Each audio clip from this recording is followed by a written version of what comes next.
जिसका मुझे था इंतजार, वो घड़ी आ गई आज, पेपर को सॉल्व कराना है, 100 में 100 फिर से लाना है।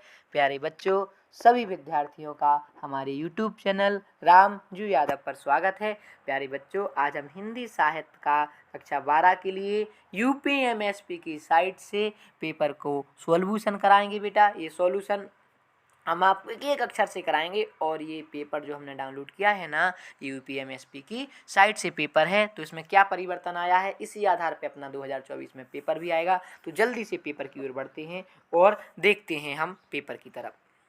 तो प्यारे बच्चों देखो, यहाँ विशेष परिवर्तन आपको दिखाई नहीं देगा।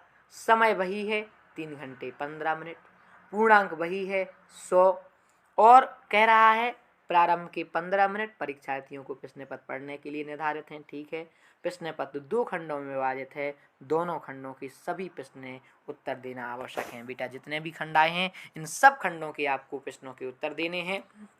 तो अब हम बढ़ते हैं। देखो, जो भी प्रश्न जितने अंकों का है उन्होंने साइड में लिख भी दिया है प्यारे बच्चों। तो पहला क्वेश्चन का बहुविकल्पी आएंगे। देखो, शुरू के गद्य की रचनाओं से 5 बहुविकल्पी आते, फिर पद्य की रचनाओं से 5 बहुविकल्पी आते हैं। तो गद्य की रचना का पहला बहुविकल्पी है, उक्ति व्यक्ति प्रकरण के रचनाकार हैं। प्यारे बच्चों, इसका सही आंसर होगा दामोदर शर्मा। उक्ति व्यक्ति प्रकरण की रचनाकार कौन है प्यारे बच्चों? तो सही आंसर क्या है? दामोदर शर्मा। अगला क्वेश्चन है, भारतेंदु युग की पत्रिका है। तो प्यारे बच्चों, आपको पता है कि भारतेंदु युग की पत्रिका है कवि वचन सुधा। बताइए, भारतेंदु युग की पत्रिका क्या है बच्चों? कवि वचन सुधा, जो कि किसने की थी? भारतेंदु हरिश्चंद्र ने। आगे की ओर बढ़ते हैं। तो अगला है अपना, हिंदी गद्य साहित्य के द्वितीय उत्थान का प्रारंभ कब से माना जाता है? तो प्यारे बच्चों, संवत में तो ये देखो 1950 है, तो इसलिए हम यहाँ सही आंसर लगा देंगे सन 1900 में। तो द्वितीय उत्थान का जो प्रारंभ है गद्य साहित्य का, वो कब माना जाता है? 1900 में। अगले क्वेश्चन की ओर बढ़ते हैं। अगला क्वेश्चन आपको स्क्रीन पर दिखाई दे रहा होगा कि सेवा सदन के रचनाकार हैं। बेटा, सेवा सदन, प्रेम आश्रम, इनके कौन थे? जल्दी से याद करो, प्रेमचंद। तो सेवा सदन के रचनाकार का सही आंसर क्या होगा प्यारे बच्चों? प्रेमचंद। और ये क्या है सेवा सदन? उपन्यास। और हाँ, प्रेमचंद के 2 उपन्यास और भी फेमस हैं, गबन और गोदान। अगला क्वेश्चन, हिंदी की प्रथम आधुनिक कहानी होने का श्रेय किसे दिया जाता है? प्यारे बच्चों, हिंदी की प्रथम आधुनिक कहानी होने का श्रेय, और उन्होंने ऑप्शन में तो कहानी का नाम दिया ही नहीं, तो हमें तो पता है कि हिंदी की प्रथम कहानी कौन है? इंदुमती। और वो किसने लिखी थी? किशोरीलाल गोस्वामी। तो सही आंसर आपको लगा देना है किशोरीलाल गोस्वामी। आगे बढ़ते हैं प्यारे बच्चों। अगला क्वेश्चन वो कह रहा है, आदिकाल का ग्रंथ नहीं है। तो ध्यान से देखो बच्चों, कीर्तिलता कीर्ति पताका के कौन थे? विद्यापति, आदिकाल की है। बीसल देवरासो के नरपति नाल, ये भी आदिकाल की रचना है। आलखंड के कौन थे? जगनिक कवि, इसे परमाल रासो के नाम से जानते हैं। ये तीनों तो आदिकाल के ग्रंथ हैं। तो सही आंसर होगा पद्मावत। क्या होगा बेटा करेक्ट आंसर? पद्मावत। आदिकाल का ग्रंथ कौन नहीं है? पद्मावत नहीं है। और ये पद्मावत पता महाकाव्य किसने लिखा था? मलिक मोहम्मद जायसी ने। अगले क्वेश्चन की ओर बढ़ते हैं।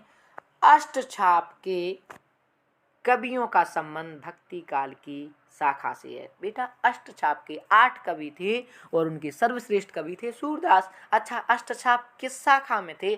तो अष्टछाप थे बेटा कृष्ण भक्ति शाखा। बताइए, अष्टछाप कवि किस शाखा में थे? तो सही आंसर क्या आ जाएगा? कृष्ण भक्ति शाखा।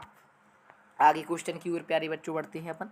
तो अगला क्वेश्चन वो कह रहे हैं, आपकी स्क्रीन पर दिखाई दे रहा होगा कि श्रृंगार और वात्सल्य रस के अमर कवि कौन हैं? तो प्यारे बच्चों, श्रृंगार और वात्सल्य रस के, देखो इसमें केवल श्रृंगार नहीं कहा, उसने वात्सल्य भी जोड़ दिया, इसलिए इसके कवि होंगे सूरदास। श्रृंगार और वात्सल्य रस के अमर कवि किसे माना जाता है? सूरदास। याद करो वो रचनाएं, जसोदा हरिपाल ने झुलावे, तो ऐसी रचनाएं किसने लिखी? अपने सूरदास जी ने। अगला, चांद का मोह टेढ़ा, कौन सी रचना है बेटा? चांद का मोह टेढ़ा, इस रचना की विधा बताना है। पहले तो हम आपको बता दें कि चांद का मोटेड़ा के लेखक कौन है, गजानन माधव मुक्तिबोध। और फिर अब इसने पूछा है कि चांद का मोटेड़ा क्या है, तो पता ही है कि चांद का मोटेड़ा काव्य है। चांद का मोटेड़ा कौन सी रचना है, कौन सी विधा है, काव्य है। आगे की ओर बढ़ते हैं। आगे की ओर क्वेश्चन कह रहा है कबीर वाणी के डिक्टेटर थे, उनकी वाणी बहुत शानदार थी। ऐसी वाणी बोलिए मन का पाखोय, औरन को शीतल करे आपहु शीतल होय, कबीरा आपहु शीतल होय। तो स्पष्ट इससे नजर आता है कि कबीरदास जी क्या थे बेटा, वाणी के डिक्टेटर थे। तो आपको बताना है कि ये कहा किसने था कि कबीर वाणी के डिक्टेटर थे। तो प्यारे बच्चों इसका सही आंसर आएगा आचार्य हजारी प्रसाद द्विवेदी। ये किसने कहा था कि कबीर वाणी के डिक्टेटर थे, तो आंसर आएगा आचार्य हजारी प्रसाद द्विवेदी। अब फिर आया है प्यारे बच्चों गद्यांश। तो इस गद्यांश की ओर बढ़ते हैं, इसको ध्यान से देखना आप सभी। निम्नलिखित गद्यांश का संदर्भ देते हुए किसी एक के नीचे दिए गए प्रश्नों का उत्तर देना है। प्यारे बच्चों 5 प्रश्न आने हैं, 10 अंकों में आने हैं, और 5 ही प्रश्न आने हैं 2-2 अंकों में। बताओ कितने कितने अंकों में आने हैं, 2-2 अंकों में आने हैं। तो हम इसकी पहले गद्यांश को अपन पढ़ लेते हैं, उसके बाद फिर प्यारे बच्चों इसकी अपन क्या करते हैं, व्याख्या करते हैं। तो ध्यान से देखिएगा गद्यांश को। जंगल में जिस प्रकार अनेक लता वृक्ष और वनस्पति अपने अदम्य भाव से उठते हुए पारस्परिक सम्मिलन से अवरोधी स्थिति प्राप्त करते हैं। कितनी शानदार बात कह रहा है वो बेटा। इसकी व्याख्या अगर अपन करें तो कैसे करेंगे, पहले तो ये बताओ इसके पाठ का और लेखक का नाम क्या है, इसके पाठ का नाम कहाँ से आया है, आपको याद आया कि नहीं आया। तो अगर आपको याद नहीं आया तो जल्दी से याद कीजिए इसके पाठ और लेखक का नाम। Very good. इसके पाठ का नाम क्या है प्यारे बच्चों, राष्ट्र का स्वरूप। और लेखक कौन है, वासुदेव शरण अग्रवाल। पाठ का नाम क्या है, राष्ट्र का स्वरूप, और लेखक कौन है, वासुदेव शरण अग्रवाल। और इसकी विधा क्या थी, इस पाठ की निबंध था ये। तो वो कह रहे हैं जंगल में जिस प्रकार जितने भी लताएं वृक्ष होती हैं, कह रहे हैं अगर हम जंगल को देखें ध्यान से बेटा, तो वहाँ जितनी भी लताएं हैं, पेड़ पौधे हैं, वनस्पति हैं, सभी परस्पर मेल जोल से रहते हैं बेटा, यानी सब एकता की भावना में रहते हैं।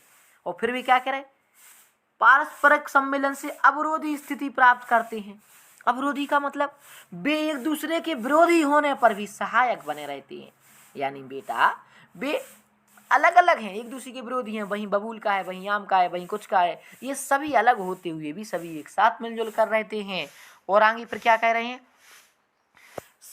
अब उसी प्रकार राष्ट्रीय जन संस्कृतियों के द्वारा एक दूसरे के साथ मिलकर राष्ट्र में रहते हैं। वे कह रहे उसी प्रकार बेटा हमारा राष्ट्र होता है, देश में भी अलग अलग संस्कृतियां होती हैं, लेकिन सभी राष्ट्र के जो लोग हैं वो एक साथ मिलकर उस राष्ट्र में रहते हैं। आगे क्या कह रहे हैं, जिस प्रकार, आगे क्या कह रहे हैं बेटा, जिस प्रकार जल के अनेक प्रवाह नदियों के रूप में मिलकर समुद्र में एक रूपता प्राप्त करते हैं। वे कह रहे हैं जिस प्रकार आपने देखा होगा कि अलग अलग प्रकार की नदियां अपने अपने अस्तित्व को भुलाकर सागर में मिल जाती हैं। कहाँ मिल जाती हैं बेटा, समुद्र में मिल जाती हैं और एक हो जाती हैं। उसी प्रकार राष्ट्रीय जीवन की अनेक विधियां राष्ट्रीय संस्कृति का समन्वय प्राप्त करती हैं। ये भी बात सत्य है। उसी प्रकार बेटा राष्ट्र में अनेक नागरिक मिलकर एक नई संस्कृति को जन्म देते हैं, अनेक संस्कृतियां होती हैं। और सबसे लास्ट और प्रमुख बात उन्होंने क्या कही है, समन्वय युक्त जीवन।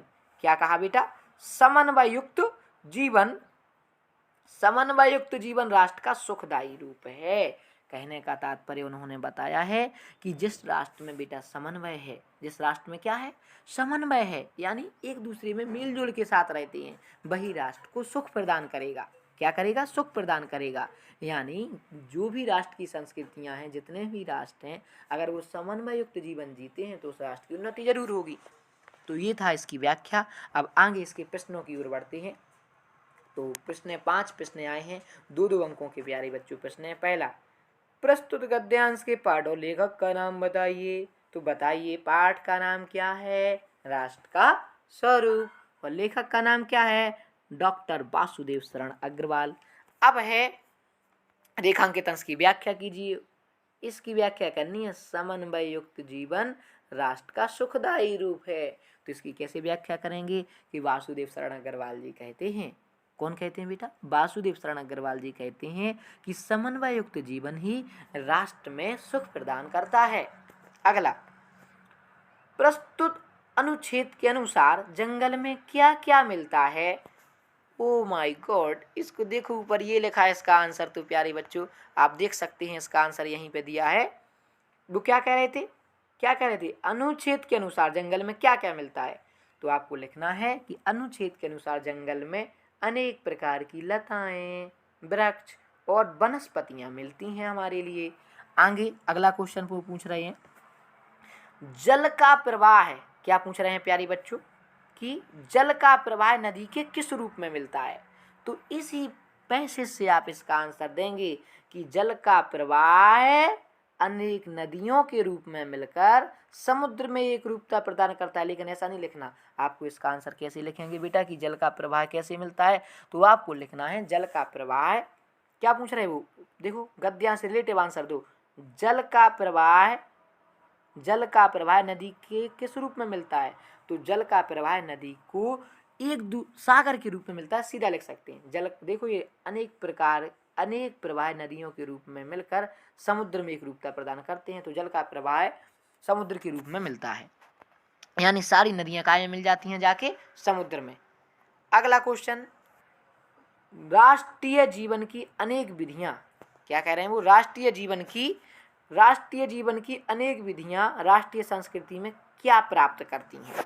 कितना शानदार क्वेश्चन किया है बेटा कि राष्ट्रीय जीवन की जो अनेक विधियां हैं वो क्या प्राप्त करती हैं। तो देखो एक बार इस गद्यांश में नजर डालो और इसी पे इसका आंसर है। देखो राष्ट्रीय जीवन की अनेक विधियां क्या प्राप्त करती हैं, तो ये लिखा, उसी प्रकार राष्ट्रीय जीवन की अनेक विधियां राष्ट्रीय संस्कृति में समन्वय प्राप्त करती हैं।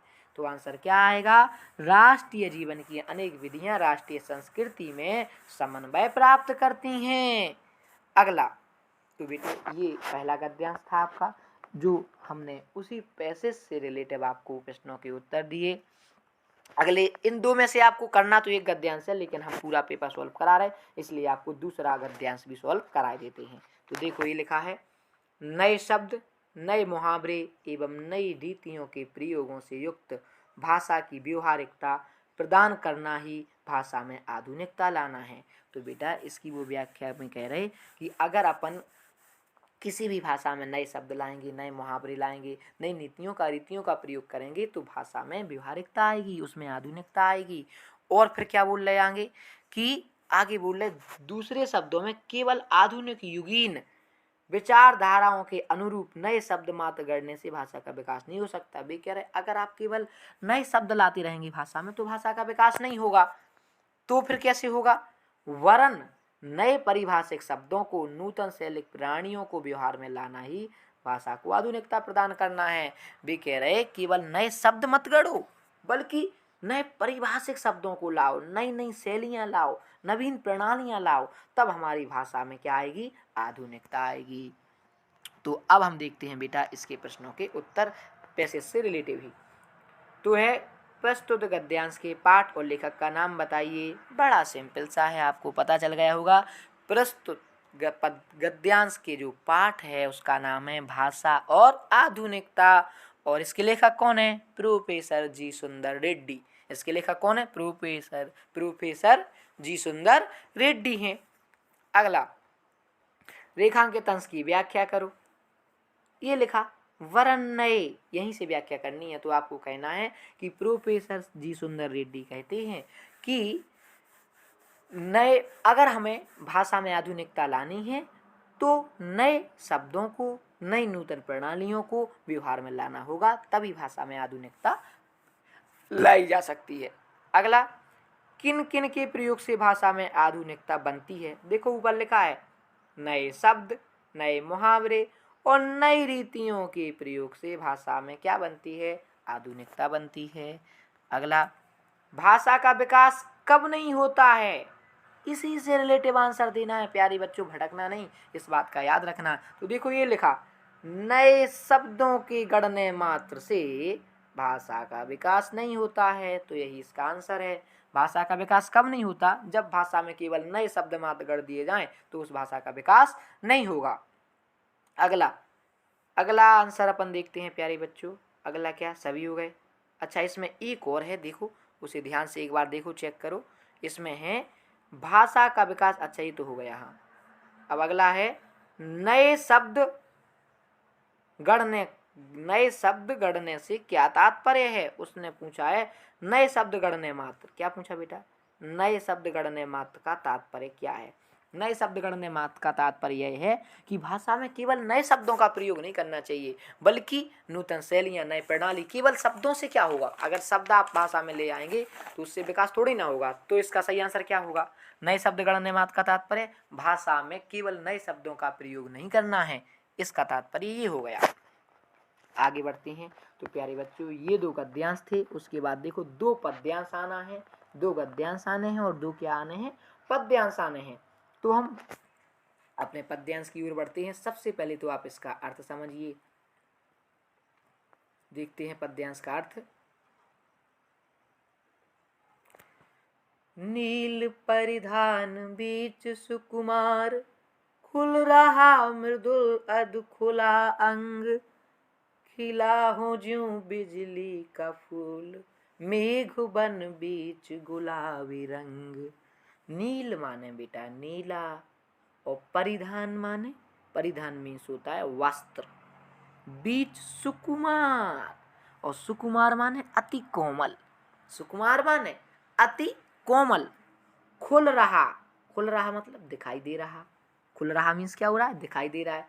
मृदुल माने कोमल। अध खुला माने आधा खुला हुआ। अंग माने अंग। तो प्यारे बच्चों, ये जो पाठ है, सबसे पहले तो हम आपको ये बता दें कि ये श्रद्धा मनु वाले लेसन से लिया गया है। और इस देखो गद्य में होते थे लेखक, पद्य में होंगे रचयिता, और इसकी रचयिता कौन है? जयशंकर प्रसाद। तो उसमें जो श्रद्धा है वो बेटा देखो वस्त्र पहने, और कैसे वस्त्र पहने? वो वस्त्र पहने भीड़ वाले वस्त्र पहने। कौन वाले? भीड़, यानी चरम के बने वस्त्र पहने, वो चरम के वो नीले वस्त्र पहने। तो इसीलिए उन्होंने कहा है नील परिधान बीच सुकुमार। चरम के बने नीले वस्त्र जो उनके दिखाई दे रहे। सुकुमार माने अत्यंत कोमल। अपने अत्यंत कोमल शरीर पे जो वो चरम के नीले वस्त्र पहने हैं, उन्हीं में खुल रहा मृदुल अध खुला अंग। कहीं कहीं उनका जो अंग दिखाई दे रहा है वो कैसा लग रहा है? तो आगे की ओर उनकी व्याख्या करते हैं। तो यहाँ तक आपको क्या कहना है कि श्रद्धा जो चर्म के बने नीले वस्त्र पहने हुए हैं, श्रद्धा जो चर्म के बने नीले वस्त्रों में जो उनका कोमल अंग दिखाई, कहीं कहीं कोमल अंग जो दिखाई दे रहा है वो कैसा लग रहा है? देखना अगली लाइन में, खिला हो ज्यों बिजली का फूल। वो ऐसा लग रहा है जैसे बिजली का फूल खिला हो। खिला हो ज्यों बिजली का फूल, उन अंगों को देखकर ऐसा लगता है। और कहाँ खिला हो बिजली का फूल? अगली लाइन में लिख रहा मेघ बन बीच। मेघ बन यानी मेघ बन माने बादलों का समूह, बीच गुलाबी रंग। अर्थात क्या आएगा इसका अर्थ? पूरा अपन क्या मिलाएंगे कि बेटा जो चरम के बने नीले वस्त्र में जो श्रद्धा पहने हुए हैं वो आकर्षक दिख रही हो, उनमें जो उनका शरीर कोमल रंग कहीं कहीं दिखाई दे रहा है, वो इस प्रकार प्रतीत हो रहा जैसे नीले बादलों के समूह में चमकता कोई बिजली का फूल हो। कैसा लग रहा? जैसे नीले बादलों में चमकता कोई बिजली का क्या हो? फूल हो। अब आगे की ओर बढ़ते हैं। तो इसकी ओर इसकी व्याख्या देखते हैं। ओह वह मुख पश्चिम के व्योम, बीच जब घिरते हों घनश्याम, अरुण रवि मंडल उसको भेद, दिखाई देता हो छवि धाम। तो इसकी व्याख्या की ओर बढ़ते हैं। ओह माने अरे। ओह माने क्या होता है? अरे। ओह वह पश्चिम के व्योम, और व्योम माने क्या होता है? आकाश।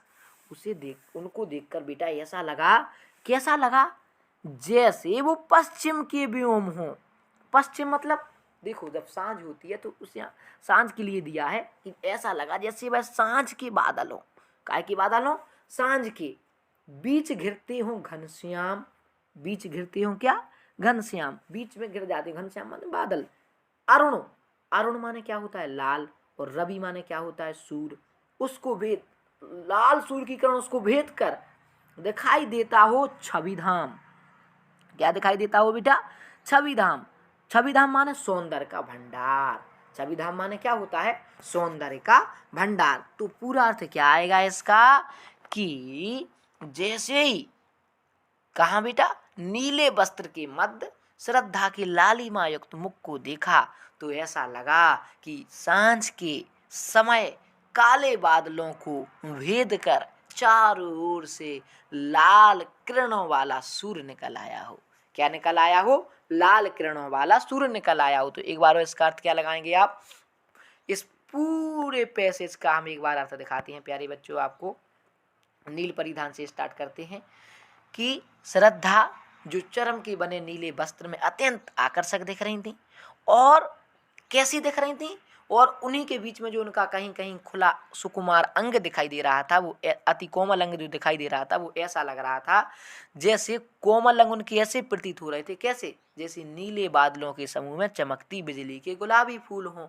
और कहीं कहीं नीले वस्त्र के मध्य श्रद्धा के जो लालिमा युक्त मुख को देखा तो उस मुख को देखकर उन्हें ऐसा लगा जैसे सांझ के समय काले बादलों को छोड़कर भेद कर चारों ओर से लाल किरणें बिखेरता सूर्य दिखाई दे रहा हो।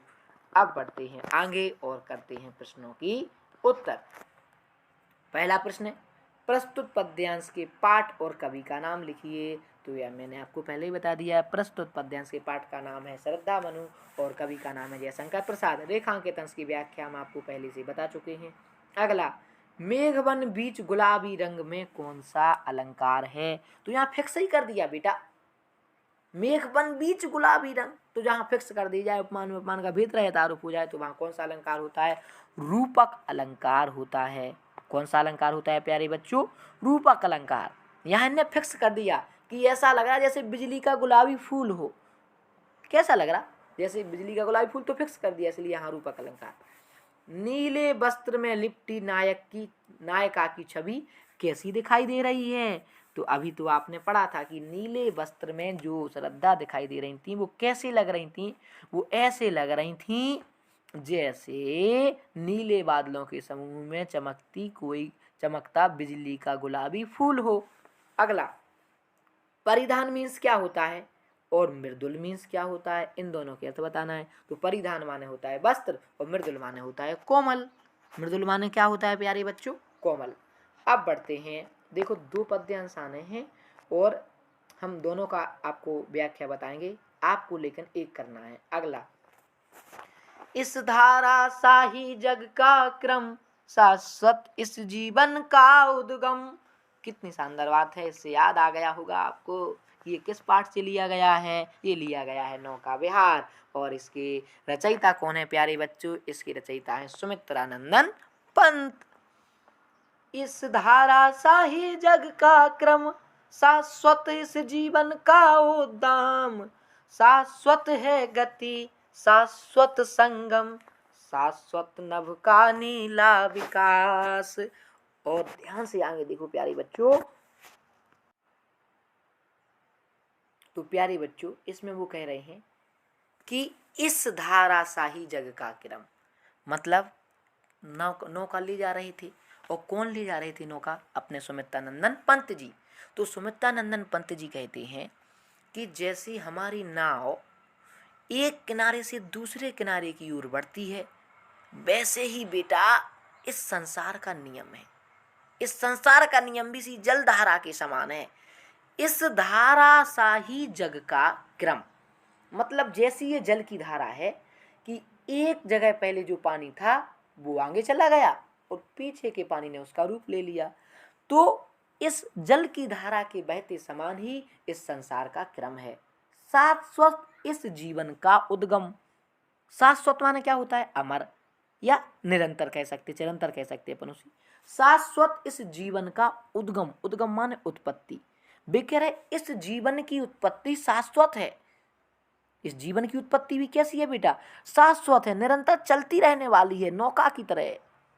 अगले मतलब जीवन रूपी नौका का विहार निरंतर होता रहता है, जन्म मरण चलता रहता है। आगे, शाश्वत है गति शाश्वत संगम। आगे वो बोल रहे हैं इसकी गति शाश्वत है, निरंतर चलती रहने वाली है।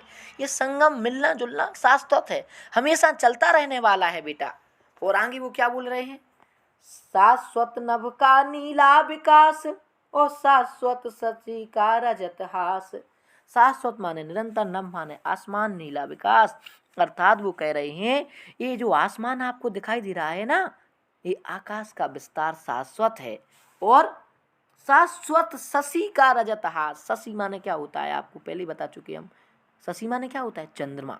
शशि माने क्या होता है प्यारे बच्चों, चंद्रमा। तो चंद्रमा की शाश्वत या रजत हास, चंद्रमा की हंसी, चांद की जो चांदनी है वो शाश्वत है। चंद्रमा की जो चांदनी है वो कैसी है, शाश्वत है। शाश्वत लघु लहरों का विकास। जो ये लहरों का यश्वर है, छोटी छोटी लहरों का यश्वर है, ये भी शाश्वत है, निरंतर रहने वाला है। और आगे क्या रहे हैं, हे जीवन के कर्णधार चिर जन्म मरण के आर पार। हे जीवन के कर्णधार, कर्णधार माने माझी या नाव को खेवन करने वाले को कहते हैं बेटा कर्णधार। चिर जन्म मरण के आर पार। चिर माने पुराना या प्राचीन, अर्थात वो कह रहे हैं इसमें कि बेटा ये जो जन्म मरण है ना, ये जीवन को चलाने वाली जो जन्म मरण है ये भी शाश्वत है।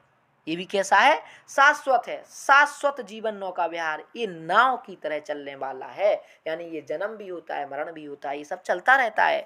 और आगे वो क्या कह रहे हैं, मैं भूल गया अस्तित्व ज्ञान जीवन का यह शाश्वत प्रणाम करता मुझको अमर तत्व दान। तो वो कह रहे हैं मैं भूल गया अस्तित्व ज्ञान। कितनी शानदार बात कही है बेटा। वो कह रहे हैं मैं ये भूल गया, और ये क्या भूल गए, मैं भूल गया अस्तित्व ज्ञान, मैं अपने अस्तित्व का ज्ञान ही भूल बैठा। जीवन का यह शाश्वत परिणाम, ये जीवन की शाश्वतता का जो जलधारा जैसा क्रम है मैं भूल गया, लेकिन ये जल का क्रम है ना, ये जल। तो प्यारे बच्चों इसका आपने व्याख्या देखी। अब आगे इसके प्रश्न उत्तर की ओर बढ़ते हैं, तो ध्यान से देखिएगा। इसके प्रश्न उत्तर फटाक से करते हैं, आपने व्याख्या भी कर ही ली है। प्रस्तुत पद्यांश के पाठ और कवि का नाम लिखिए, जल्दी से बताइए। पाठ का नाम क्या है, पाठ का नाम है नौका विहार, और कवि का नाम क्या है, सुमित्रानंदन पंत। और आगे वे कह रहे हैं रेखांकित अंश की व्याख्या कीजिए। तो बेटा ये देखो रेखांकित अंश उन्होंने दी हैं, इसका बखूबी आपको अभी हाल व्याख्या करवा चुके हैं। क्या है इसकी व्याख्या, कि इस संसार का क्रम काय का बेटा, कवि को उस जलधारा देखकर ऐसा लगता है कि संसार का क्रम इस जलधारा के समान है। संसार का क्रम काय के समान है बेटा, जलधारा के समान है। जिस प्रकार ये जलधारा निरंतर चलती रहती है, उसी प्रकार संसार का क्रम निरंतर चलता रहता है। जैसे जल का स्थान पीछे, आगे वाले जल का स्थान पीछे वाला जल ले लेता है, उसी प्रकार हमारे जीवन का निरंतरता चलती रहती है। तो फिर आगे कह रहे हैं शाश्वत है गति संगम, इसका मतलब मिलने का संगम शाश्वत है, यानी इस जलधारा के समान ही जीवन का विस्तार कैसा है, शाश्वत है। शाश्वत मतलब कभी ना टूटने वाला है। अगले क्वेश्चन की ओर बढ़ते हैं प्यारे बच्चों। अगला क्वेश्चन कह रहा है, कवि के नाव की गति को देखकर कवि के मन में कैसे विचार आ रहे हैं। बेटा नाव की गति को देखकर कवि के मन में विचार आ रहे हैं। पहला विचार तो ये आ रहा है कि इस संसार का क्रम भी जलधारा के समान है। दूसरा विचार क्या आ रहा है, क्या विचार आ रहा है कि आकाश का विस्तार भी शाश्वत है, चंद्रमा की शशि शाश्वत है, चंद्रमा की हंसी शाश्वत है, लहरों का यश्वर शाश्वत है। तो इस प्रकार के विचार उनके मन में आ रहे हैं। अगले क्वेश्चन की ओर बढ़ते हैं प्यारे बच्चों। कवि के अनुसार जीवन में क्या शाश्वत है, कवि के अनुसार जीवन में क्या शाश्वत है। तो कवि के अनुसार जीवन में मैंने पहले बताया, कवि के अनुसार जलधारा के समान जीवन का विस्तार शाश्वत है। कवि के अनुसार आकाश का विस्तार भी शाश्वत है, चंद्रमा की हंसी शाश्वत है, और लहरों का यश्वर भी शाश्वत है। अगला वो कह रहे हैं, इस धारा सा जग का क्रम में कौन सा अलंकार है। तो प्यारे बच्चों धारा सा, जहां भी आपको ये सा दिख जाए तो आप समझ जाओ कि इस धारा के जैसा क्रम है। सा है तो उपमा अलंकार है, इसमें कौन सा अलंकार है प्यारे बच्चों, इसमें उपमा अलंकार है। तो प्यारे बच्चों आपने इसके आंसर करे। तो इस धारा सा जग का क्रम, इसमें कौन सा अलंकार है, अभी हमने बताया आपको, सा लग गया इसलिए इसमें कौन सा अलंकार है, उपमा अलंकार। अगले क्वेश्चन की ओर बढ़ते हैं प्यारे बच्चों। तो अगले क्वेश्चन आपको दिखाई दे रहे होंगे कि प्रश्न नंबर 5 है, निम्नलिखित में से किसी एक का जीवन परिचय देती उनकी कृतियां लिखो।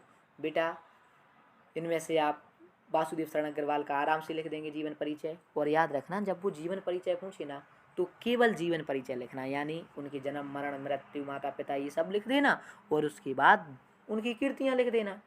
उसमें आपको कला पक्ष भाव पक्ष हेडिंग नहीं डालनी है। कला पक्ष और भाव पक्ष केवल काय में डलती है? साहित्य परिचय में। काय में डालनी है बेटा? साहित्य परिचय में। अब आगे पेपर की ओर बढ़ते हैं। अगले क्वेश्चन में भी देखो बेटा इन्होंने यही दिया कि किसी एक कवि का जीवन परिचय देखना है। तो आप जयशंकर प्रसाद का भी लिख सकते हैं, रामधारी सिंह दिनकर का भी लिख सकते हैं। देखो अभी जीवन परिचय उन्होंने दे दिए, मतलब हो सकता है बाद में शायद परिचय भी दे दें, तो इसलिए दोनों को अच्छे से तैयार करना। फिलहाल जीवन परिचय अच्छे से आपको तैयार करने हैं, तो जीवन परिचय आप लिख ही देंगे। आगे बढ़ते हैं। अगला क्वेश्चन दिया है प्यारे बच्चों, कहानी तत्व के आधार पर पंचलाइट या बहादुर कहानी की समीक्षा करनी है। पंचलाइट फरीश्वरनाथ रेणु। तो बेटा ये जो कहानी उन्होंने दी है ना, इनकी समीक्षा करनी है। और जब भी हम आपको बता दें किसी भी कहानी की अगर आपको समीक्षा करनी हो तो समीक्षा वाली हेडिंग ही आपको डालना है। मतलब उसने कुछ नहीं पूछा, क्या पूछा? सीधा कि कहानी की क्या करनी है आपको? समीक्षा। क्या करनी है प्यारे बच्चों? कहानी की समीक्षा। तो कहानी की समीक्षा में आपकी सभी प्रकार की हेडिंगें डलती हैं। क्या क्या हेडिंगें डलती हैं हमने आपको बता। तो प्यारे बच्चों जब भी वो आपसे ये पूछे ना कि इसकी कहानी की समीक्षा कीजिए, तो इस समीक्षा में पहली हेडिंग आप कथानक कथा वस्तु डालेंगे, दूसरी हेडिंग डालेंगे पात्र या उसका चरित्र चित्रण, तीसरी हेडिंग डालेंगे कथोपकथन संवाद, फिर भाषा शैली, फिर देश काल का वातावरण, फिर उसका उद्देश्य और फिर शीर्षक। ये सारी हेडिंगें लिखी जाती हैं अगर वो पूछे समीक्षा। तो अगला क्वेश्चन है आपके सामने स्क्रीन पे, करमनाश की हार के प्रमुख पात्र का चरित्र चित्रण कीजिए। जल्दी से बताओ बेटा, करमनाश की हार ये जो कहानी है इसके पात्र का आपको क्या करना है? चरित्र चित्रण। तो जब भी वो आपको पात्र का चरित्र चित्रण दे वो तो और सरल होता है, आप आराम से कर सकते हैं पात्र का चरित्र चित्रण। तो देखते हैं, ध्यान से देखो प्यारे बच्चों इसकी ओर। करमनाश की हार के जो प्रमुख पात्र हैं वो कौन है बेटा? भैरव पांडे। क्योंकि आपने देखा होगा कि वो नायक जो है लड़का है वो लास्ट तक नहीं रहता, इसलिए इसके जो भी आपके हमारी ख्याल से भैरव पांडे पात्र हैं तो उनका चरित्रण कर देना। आगे है, 100 पठित काव्यांश के खंड काव्य के आधार पर निम्नलिखित प्रश्नों का एक संक्षिप्त उत्तर दीजिए। तो इधर ध्यान से देखना बच्चे, ये कथन करने को दृष्टांत अलंकार कहते हैं। या तो आप ये लिख दो या फिर, और वही सबसे बेस्ट है श्लेष अलंकार। फिर उसके बाद है प्यारे बच्चों चौपाई या दोहा, इनमें से एक को आपको हल करना था, तो जल्दी से याद करो। चौपाई एक सममात्रिक छंद है, इसमें 4 चरण होते हैं, प्रत्येक चरण में 16 मात्राएं होती हैं। जैसे कि जय हनुमान ज्ञान गुण सागर, जय कपीस तिहुँ लोक उजागर, रामदूत अतुलित बल धामा, अंजनी पुत्र पवन सुत नामा। या फिर आप दोहा लिख दो। दोहा एक अर्ध सम्मात्रिक छंद है, इसमें 4 चरण होते हैं। इसके पहले और तीसरे चरण में 13-13 मात्राएं, दूसरे और चौथे चरण में 11-11 मात्राएं होती हैं। जैसे कि ऐसी वाणी बोलिए मन का पाखोय, औरन को शीतल करे आपहु शीतल होय, कबीरा आपहु शीतल होय। उसके बाद प्यारे बच्चों आ गया है आपका, देखो निबंध सामने स्क्रीन पर दिखाई दे रहा होगा। तो आप बेरोजगारी की समस्या पे आराम से निबंध लिख सकते हैं या फिर लिख दो गोस्वामी तुलसीदास पर। देखो निबंध में एक बात याद रखना, पहली हेडिंग रूपरेखा डालना और उसमें फिर प्रस्तावना और हेडिंग है और लास्ट उपसंहार। ये पॉइंट आप जरूर याद रखना और बीच बीच में दोहा भी लिखते जाना ताकि अच्छे नंबर मिलें। अब आई है बेटा आपकी व्याकरण। तो ध्यान से व्याकरण की ओर देखो। पाव कहा का संधि विच्छेद होगा। जल्दी से इस पे सही आंसर लगाओ कि पाव कहा का कौन सा है संधि विच्छेद? पौधन अकहा। ए इज द राइट आंसर। इसमें अयादि संधि है, सूत्र है एच ओ ए वाया वहा। उसके बाद अगला क्वेश्चन है प्यारे बच्चों, प्रेजते का संधि विच्छेद होगा। तो प्रेजते का संधि विच्छेद है पिर धन एजते, ये वाला देखो सा आंसर सही है, पिर धन एजते। कौन सा होगा? पिर धन एजते इसका सही आंसर होगा प्यारे बच्चों। उसके बाद अगला है कि पुस्तकालय में कौन सी संधि है? पुस्तकालय में कौन सी संधि है बेटा? सिंपल है, पुस्तकालय में आपकी स्वर संधि है। कौन सी संधि है? स्वर संधि है पुस्तकालय में। अगले क्वेश्चन की ओर बढ़ते हैं प्यारे बच्चों। तो अगला क्वेश्चन आप ध्यान से देखिएगा, कह रहा है निम्नलिखित में किसी एक का समास विग्रह करो और समास का नाम लिखो। देखो इनमें से 3 दिए हैं, किसी एक का आपको समास विग्रह करना है, लेकिन हम आपको तीनों का समास विग्रह करके दिखाते हैं। पहला है दशाननः, तो इसमें कौन सा है? इसका सबसे पहले समास विग्रह करो। 10 आननानि यस्य सहा, यानी 10 हैं जिसके मुख, आननानि माने मुख, और इसमें अगर किसकी ओर संकेत जा रहा है 10 मुख है तो रावण की ओर, तो इसमें कौन सा समास है? बहुव्रीहि समास। कृष्ण सर्पः, इसका समास विग्रह का हुआ कृष्णः सर्पः। कौन सा समास है? कर्मधारय समास यानी काला सांप, इसकी हिंदी व्याख्या थी। प्रत्येकम यानी एकम एकम प्रति, इसमें कौन सा समास है प्यारे बच्चों? अव्ययी भाव समास। तो ये आपके इनमें से कोई आपको एक समास करना था। अब यही सबसे इम्पोर्टेंट है, ये आ गया। देखो बच्चों क्या आ गया, जल्दी से बताओ। ये आ गया बैंक में खाता खोलने के लिए बैंक प्रबंधक को आवेदन यानी प्रार्थना पत्र लिखना है, तो लिख देना। सेवा में आप जहाँ भी लिख रहे हैं, शाखा प्रबंधक जो भी जहाँ भी शाखा में लिख रहे हैं, जैसे ललितपुर है या बैंक ऑफ इंडिया, जहाँ भी आप खाता खुलवा रहे हैं, पंजाब बैंक ऑफ या बैंक ऑफ बड़ौदा शाखा प्रबंधक ललितपुर, फिर लिख देना महोदय सभी ने निवेदन यह है कि मैं आपके यहाँ अपना खाता प्रारंभ करवाना चाहता हूँ, खाता खोलने की कृपा करें। और आप उसमें लिख देना कि जिसको खाता खोलना है भवदिया में आप लिख सकते हैं उसमें अपना नाम या आवासा भी लिख सकते हैं। अगला है शहर में फैली संक्रामक बीमारी की तरफ जिलाधिकारी का ध्यान आकर्षित करने के लिए प्रार्थना पत्र लिखना है, तो बेटा यहाँ भी लिख देना जिलाधिकारी के लिए प्रार्थना पत्र की हमारे चारों ओर ये फैला है। तो यही काफ़ी इंपॉर्टेंट है और देखो 8 नंबर में आने हैं, तो इन प्रार्थना पत्रों को अच्छे से तैयार करें। अब आगे बढ़ते हैं। अगला है निम्नलिखित में से किसी एक शब्द के धातु एवं प्रत्यय का योग बताओ कि इसमें कौन सी धातु है और इसमें कौन सा क्या है बेटा? प्रत्यय है। तो देखो पहला है, आप ध्यान से इसकी ओर देखो, इसमें आपका 3 है, इनमें से एक का बताना है, धातु बताना है, प्रत्यय बताना है। हम आपको तीनों को बताते हैं। पहला है कृतः, तो कृतः में बेटा आप ध्यान से देखो एक बार, किर धातु है। कौन सी धातु है? किर, और इसमें कट प्रत्यय है, आधा का और ता, तो कट प्रत्यय है। ये शब्द की बात करें तो पुल्लिंग नपुंसकलिंग दोनों में आता है। अगला है गतः, गतः में कौन सी धातु कौन सा प्रत्यय? तो गतः में गम धातु है, कट प्रत्यय है। दत्वा में आपकी दा धातु है और कत्वा प्रत्यय है। कौन सा है? दा धातु है और कत्वा प्रत्यय है। इनमें से एक करना था आपको। अगला है निम्नलिखित में एक शब्द का प्रत्यय लिखिए बेटा, इसमें प्रत्यय बताना है। तो देखो प्रभुता की अगर हम बात करें तो प्रभुता में तल प्रत्यय है और प्रभु शब्द है। रूपवती की अगर हम बात करें तो इसमें रूप आपका शब्द है और बतुप प्रत्यय है। और गुणवान में अगर हम बात करें तो गुण आपका शब्द है और बतुप प्रत्यय है इसमें। उसके बाद बेटा आगे बढ़ते हैं और अगला ऐसे ध्यान से देखो इसकी ओर। तो आगे अगर आपको दिखाई दे रहा होगा तो प्यारे बच्चों ये आया, रेखांकित पदों में से किसी एक पद में विभक्ति तथा संबंधित नियम का भी उल्लेख करना है। 3 आपको वाक्य दिए हैं, इनमें आपको विभक्ति भी बताना है और साथ में उस विभक्ति का सूत्र भी बताना है। पुत्रेण सह, सह आ गया, याद करो जल्दी, साथ में पुत्र के साथ है ना ये, तो इसकी तीसरी विभक्ति है और सूत्र है सहयुक्ते प्रधाने, सहयुक्तया प्रधाने। अगला है ग्रामम अभिता परिता वृक्षा संति, इसमें याद करो बेटा अभिता आ गया, जिसमें भी अभिता परिता समया ये सब हो तो कौन सी होती है? द्वितीय विभक्ति। तो आपको इसमें है द्वितीय विभक्ति और क्या लिखना है? अभिता परिता समय समय निक्साहा प्रति योगी अपि, ये इसका सूत्र है।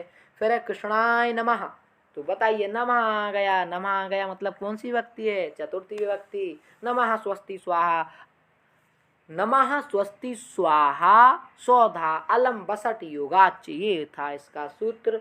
तो प्यारे बच्चों आशा करते हैं आपको ये पूरा पेपर अच्छे से समझ में आ गया होगा, जो कि बोर्ड ने भेजा था, यूपीएमएसपी का पेपर है। मैंने सारे पाठ बेटा एक एक अक्षर से आपको समझा के, गद्य के हों चाहे पद्य के चाहे संस्कृत की, क्लास 12 की पूरी हिंदी अपने चैनल पर डाल दी है। तो जिसने भी अभी सब्सक्राइब नहीं किया है, अगर वीडियो अच्छी लगी तो जरूर सब्सक्राइब करें, शेयर करें और काफ़ी आप अपना लाभ उठा सकते हैं, इससे पढ़ सकते हैं। तो सभी बच्चों के लिए बेटा बहुत बहुत धन्यवाद।